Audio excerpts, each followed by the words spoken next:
শোনো, ভাবছি এবার 1 মাস পুরো মসজিদে ইফতার দিব। মাশাআল্লাহ, খুবই ভালো নিয়ত। আল্লাহ তাআলা যেন আপনার নিয়ত কবুল করে নেন। আম্মা, আব্বা, বাবা, তুমি কি সত্যি এত কিছু দান করবে? হ্যাঁ বাবা, ইনশাল্লাহ করব। আচ্ছা বাবা, তুমি জানো আমার জীবনের সবচেয়ে কষ্টের বিষয়টা কি? না তো বাবা, কি হয়েছে বলো। স্কুলে সবাই আমাকে একটা কথা বলে, তারা আমাকে বলে সুদখোরের ছেলে। কার এত বড় সাহস? কে তো কেমন কথা বলে? বাবা, এই রোজার মাসে সত্যি করে বলো তো, তুমি কি সুদের টাকা নাও না? রাফি, এটা কি ধরনের কথা? বাবার সাথে এমন অসভ্যতা করছো কেন? মা, তুমি তো কখনো বাবাকে এসব বিষয়ে কিছু বলনি। কারণ বাবা যদি সুদের টাকা না খেতেন তাহলে কি তোমার এত দামি গহনা আসতো? পবিত্র কুরআনে বারবার সুদ খেতে নিষেধ করা হয়েছে। সুদ খাওয়ার কঠিন শাস্তির কথাও বলা হয়েছে। তাহলে বাবা, তুমি সুদের টাকা খেয়ে আবার ইফতার আর জাকাত দিয়ে কি প্রমাণ করতে চাও?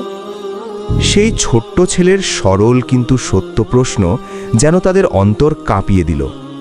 হয়তো সেদিনই তারা বুঝতে পারলেন, হারাম দিয়ে কখনো হালালকে ঢেকে রাখা যায় না।